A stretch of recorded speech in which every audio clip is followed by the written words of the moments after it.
सहारनपुर में नगीना सांसद चंद्रशेखर आजाद ने भाजपा सरकार पर जमकर साधा निशाना, बोले संविधान को कुचला जा रहा।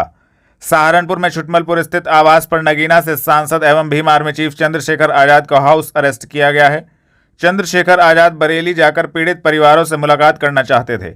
चंद्रशेखर आजाद ने गुरुवार दोपहर 2:30 बजे कहा कि बरेली में लोकतंत्र को कुचला जा रहा है, संविधान को कुचला जा रहा है, न्यायपालिका को कुचला जा रहा है, लोगों का कानून में जो विश्वास है उसको कुचला जा रहा है। ऐसे समय में मेरी जिम्मेदारी बनती है कि जिनके साथ अन्याय हो रहा है उनके साथ खड़ा हूं, और आप जानते हैं मैं हमेशा कमजोरों के साथ खड़ा होता हूं। मैं अपनी ड्यूटी कर रहा हूं, मैं उनके साथ खड़ा हो जाऊं और उनको न्याय दिलाने का काम करूं। जी सांसद जी, आज बरेली जाना था, क्या कुछ कार्रवाई, हाउस अरेस्ट किया गया आपका? देखिए, बरेली मैं इसलिए जाना चाहता हूँ कि 26 तारीख में बरेली के अंदर एक शांतिपूर्ण प्रोटेस्ट हुआ और फिर उसके बाद वहां अराजकता का माहौल बना। कोई भी घटना अचानक नहीं हुई, उसके पीछे किसी न किसी का दिमाग है।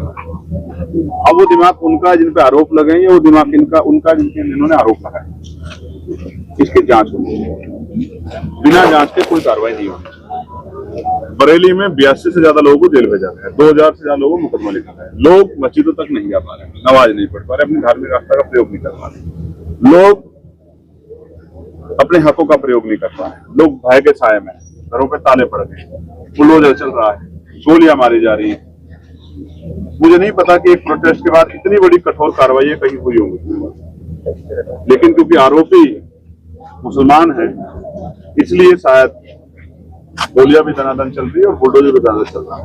तो मेरी जिम्मेदारी बनती है कि हमने संविधान की शपथ ली है, लोकसभा में वोट ली है कि हम देश के प्रत्येक नागरिक के प्रति जिम्मेदार रहेंगे, उनके अधिकारों पर अगर अन्याय होगा तो उनकी लड़ाई लड़ेंगे। तो मैं अपनी ड्यूटी कर रहा हूँ, और मैं ड्यूटी इसलिए कर रहा हूँ कि अगर आज मैं नहीं लड़ा तो कल आप कैसे मिलाऊंगा कि जब अन्याय हो रहा था तो आप क्या कर रहे हैं। इसका फैसला कोर्ट करेगी, आरोपी कौन है, अपराधी कौन है, किसने यह घटना की है। लेकिन इसकी आड़ में निर्दोष लोगों को जेल भेजना या उनको कुचलने का प्रयास करना, या संविधान की हत्या करना, या लोकतंत्र की हत्या करना, और मुझे रोकना भी लोकतंत्र की हत्या ही है। ये कोई बहादुरी का काम नहीं है।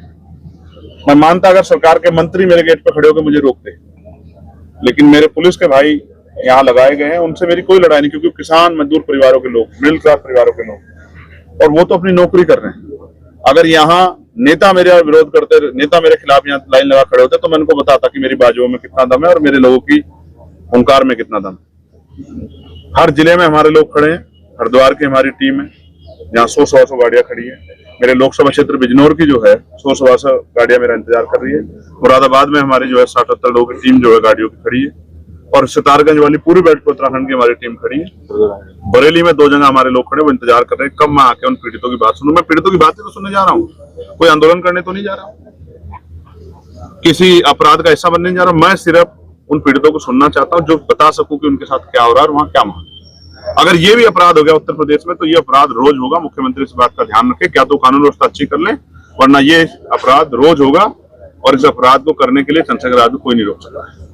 बाबा कह रहे कि सबक सिखा दो दंगाइयों, तो जो दंगाई है उनको सबक सिखा दो, लेकिन दंगाइयों का फैसला कौन करेंगे? बाबा फैसला करेंगे क्या? आप मुझे बताओ, क्या सरकार कभी निष्पक्ष हो सकती है क्या? जिस पार्टी की सरकार है, जिस विचार की सरकार है, क्या वो अपने नेता मंत्रियों पर कार्रवाई कर सकती है क्या? कोई एक कार्रवाई सरकार ने की हो तो आप मुझे बता दो। लेकिन विपक्ष से कितने लोगों पर कार्रवाई हुई है, कितनी सरकारी एजेंसियों का दुरुपयोग हुआ, किससे छिपावा नहीं है। और मैं, अगर आप दंगाइयों की बात करते हैं, तो मैं फिर बहुत जिम्मेदार से कह रहा हूं कि सबसे आसान तरीका यह है जानने का कि दंगाई कौन है, कि आप इस घटना की सीबीआई जांच करा दो। सुप्रीम कोर्ट की निगरानी में तो दूध का दूध पानी का पानी हो जाए कि किसने अपराध किया, और जो अपराध किया उसको जेल जाना चाहिए। मैं उसका समर्थक नहीं, लेकिन अपराध की आड़ में अगर आप निर्दोष लोगों को जेल भेजोगे, उनकी धार्मिक आस्थाओं को तोड़ने काम करोगे, उनको पीटने काम करोगे, उन पर गोली चलाओगे, बुलडोजर चलाओगे, तो फिर ये लड़ाई, ये संघर्ष जारी रहेगा।